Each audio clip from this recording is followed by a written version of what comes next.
Mesdames et messieurs, bonsoir et merci de nous rejoindre sur la télévision de la famille pour cette session d'information.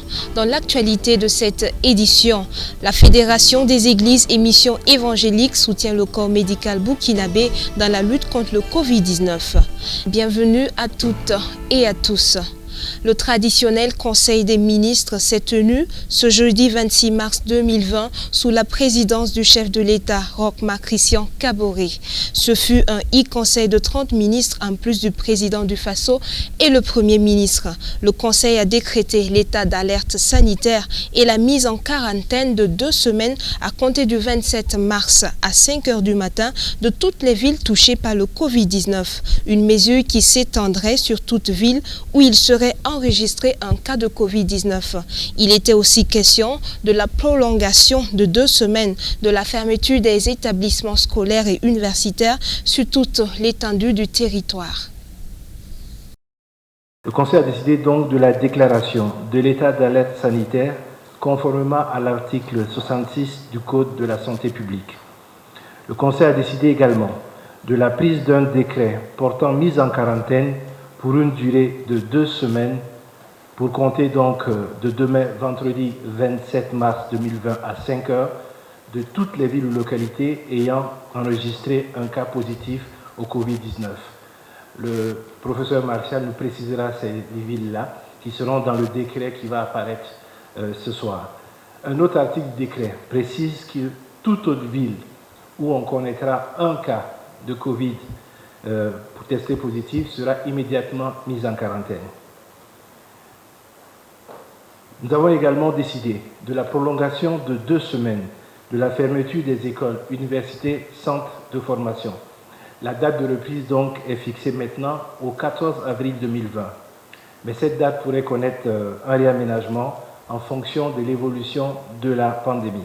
De même, toutes les restrictions qui arrivent à leur terme avec donc cette mise en état d'alerte sanitaire seront immédiatement reconduites pour 2 semaines. Point de l'évolution du Covid-19 au Burkina Faso. 152 cas confirmés, dont 127 à Ouagadougou, toujours 7 décès et 10 guérisons. Cependant, le ministre en charge de la recherche scientifique a annoncé 2 tests. L'Institut de recherche en sciences de la santé a été réquisitionné pour un premier test à la chloroquine avec 32 malades et un essai clinique à l'apivirine. Un essai qui se fera en collaboration avec le Bénin, pays ayant déjà fait l'expérience.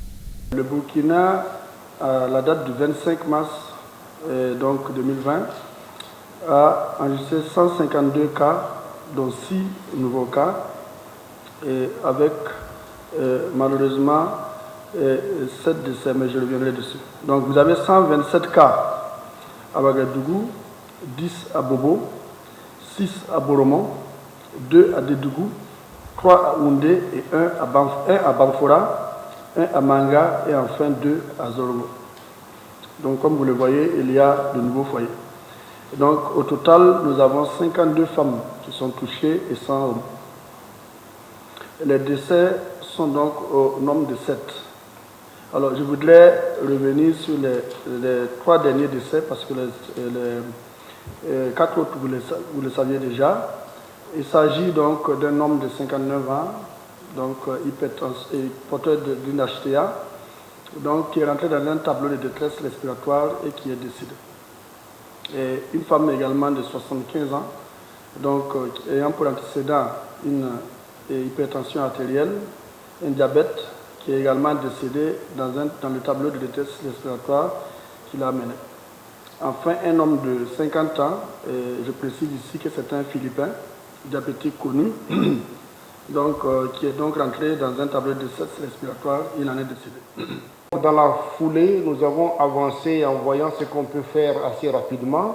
Et donc les chercheurs de l'IRSS, qui est notre institut de recherche en sciences de la santé, ont proposé de mettre en place 2 essais cliniques. Les essais cliniques, ce sont des essais où on va administrer des produits à des malades et faire un suivi pour voir donc l'évolution de leur état de santé, pour voir si les produits qui sont administrés permettent donc de retrouver la santé rapidement mais en même temps de contrôler les effets et les conséquences de ces produits-là. Donc les deux essais, le premier essai c'est celui qui porte donc sur la chloroquine, qui va donc être coordonné par le professeur Tinto Alidou qui est là, qui est donc le responsable de l'IRSS à Nanoro. Mais les essais vont se faire donc à Tengandogo et aussi à Bobo en collaboration avec le centre Murage au niveau donc de l'hôpital Souro-Sanon.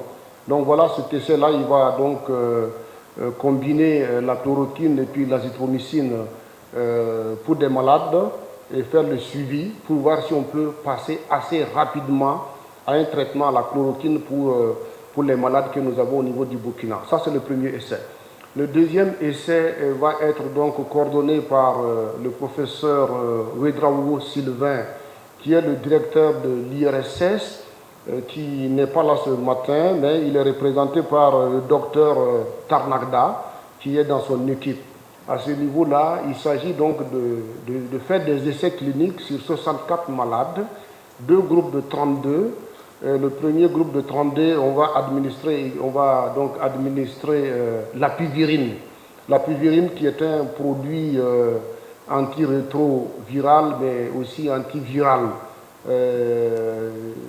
C'est des phytomédicaments qui ont été développés au niveau donc, du Bénin. Et lorsqu'il y a eu les premiers cas, il y a des malades qui ont eu recours à l'apivirine qui est venue du Bénin. Et donc on a constaté effectivement une amélioration de leur état de santé. Mais pour passer à une utilisation massive de ce produit-là, on a décidé de mettre au point donc un essai clinique qui va nous permettre donc d'aller sur un groupe avec l'apivirine et un deuxième groupe avec la chloroquine. Donc vous voyez, les deux essais qu'on va conduire, chaque essai va utiliser la chloroquine. La différence, c'est que l'essai que le docteur Ouedraogo Sylvain va conduire va donc tester un phytomédicament. En même temps, son équipe de pharmacologues qui travaille avec beaucoup d'argent de la pharmacopée essaie d'identifier également quelques produits de la pharmacopée au niveau national qu'on va également essayer. Mais pour le moment, les deux essais vont se contenter de travailler sur la chloroquine avec le docteur Tinto et l'azithromycine, et de l'autre côté sur la chloroquine et l'apivirine. Disposons aussi d'une unité e-pharma pour donc la fabrication, la production des comprimés. Et à l'occasion du Covid-19, nous avons décidé d'activer ce e-pharma parce que comme la chloroquine n'était plus utilisée, e-pharma ne produisait plus ce type de comprimés. Mais nous avons décidé de réactiver ça pour qu'on ait une capacité de production du paracétamol et de la chloroquine au cas où donc nos essais s'avéraient concluants. Le Burkina a les capacités de produire sur place les paracétamol et la chloroquine à travers donc, les laboratoires et les unités de production de l'IRSS. La Fédération des Églises et Missions évangéliques FEME manifeste sa solidarité envers le corps médical et les personnes atteintes du Covid-19 au Burkina Faso. Elle offre un chèque d'1 million dans le but de lutter contre la pandémie du Covid-19 au Burkina Faso. Le compte rendu avec Antoinette Bénon et Gédéon Tapsoba. La Fédération des Églises et Missions évangéliques, en plus de la fermeture des lieux de culte pour éviter la propagation du Covid-19 au Burkina Faso, a offert un chèque d'1 million de francs CFA au ministère de la Santé. Et cela en signe de solidarité aux personnes atteintes du coronavirus. La Fédération des Églises et Missions évangéliques a bien voulu accompagner le ministère de la Santé qui fait déjà beaucoup d'efforts pour se mettre aux côtés des malades dans cette pandémie que nous connaissons. Alors vous n'êtes pas sans savoir que c'est très contagieux, ce qui fait qu'il y a des risques qui sont encourus. Mais véritablement, lorsque nous voyons les efforts qui sont déployés, il est tout à fait naturel que nous aussi nous apportons notre modeste contribution pour les soutenir et surtout pour soutenir les malades, ceux qui souffrent, ceux qui sont couchés, pour leur dire non seulement que nous prions, et la prière est déjà une part très importante. Mais au-delà de la prière, il est bon aussi quand même de faire un geste. Ce n'est pas juste prier et puis bon, Dieu n'a qu'à faire le reste. C'est vrai, Dieu va faire sa part, mais il est bon aussi que les hommes puissent aussi faire leur part. Alors nous avons apporté un chèque d'un montant d'1 million, juste donc pour apporter notre modeste contribution. Le représentant du ministre de la Santé a félicité ce geste qui va contribuer à lutter contre le coronavirus ainsi que motiver les acteurs de la lutte contre la pandémie. La Fédération des Églises et Missions évangéliques fait déjà beaucoup pour la lutte contre la pandémie du Covid-19. Vous avez suivi avec nous qu'elle a suspendu les offices. Elle prie également tous les jours pour l'éradication de la pandémie dans notre pays et dans le monde. Et donc, en plus, il vient à nous ce matin manifester sa solidarité en nous apportant ce chèque d'1 million de francs CFA qui va contribuer à certainement acheter des équipements et à acheter, j'allais dire, de quoi accompagner, motiver les acteurs de la lutte contre cette pandémie-là. Rappelons qu'en ces moments difficiles, le corps médical a toujours besoin de personnes de bonne volonté pour l'accompagner dans cette lutte. Le président de l'Assemblée nationale, Alassane Bala Sakandé, a apporté son soutien à tout le corps médical. En effet, il a offert 2000 masques et 250 combinaisons au Comité national de veille du Covid-19, un don qui vient renforcer les capacités des agents en contact avec les malades du coronavirus. Antoinette Bénon et Gédéon Tapsoba pour les détails. Le cri de cœur du corps médical dans le but de lutter efficacement contre la pandémie coronavirus au Burkina Faso a été un tant soit peu entendu. En effet, le président de l'Assemblée nationale, Alassane Bala Sakandé, a offert 2000 masques et 225 combinaisons à tout le corps médical en général et en particulier au Comité national de veille Covid-19. Nous sommes là à Kourou ce matin au nom de l'Assemblée nationale du Burkina Faso, dans un premier temps, afin d'apporter notre soutien à tous ceux qui, de jour comme de nuit, se battent contre ce fléau. Nous sommes venus apporter notre soutien, le soutien de la représentation nationale, non seulement à Kourou, mais à tout le monde médical, que ce soit les médecins, les infirmiers, les paramédicaux, tous ceux qui travaillent dans le monde hospitalier. Pour nous, c'est leur apporter le soutien de la représentation nationale. Nous savons également les risques qu'ils courent matin et soir. Nous savons également que ce n'est pas simple pour eux. Nous savons qu'ils sont exposés. Mais malgré tout cela, ils se battent. Ils se battent pour sauver des vies. Ils se battent pour faire en sorte que le virus ne puisse pas se propager encore plus longtemps.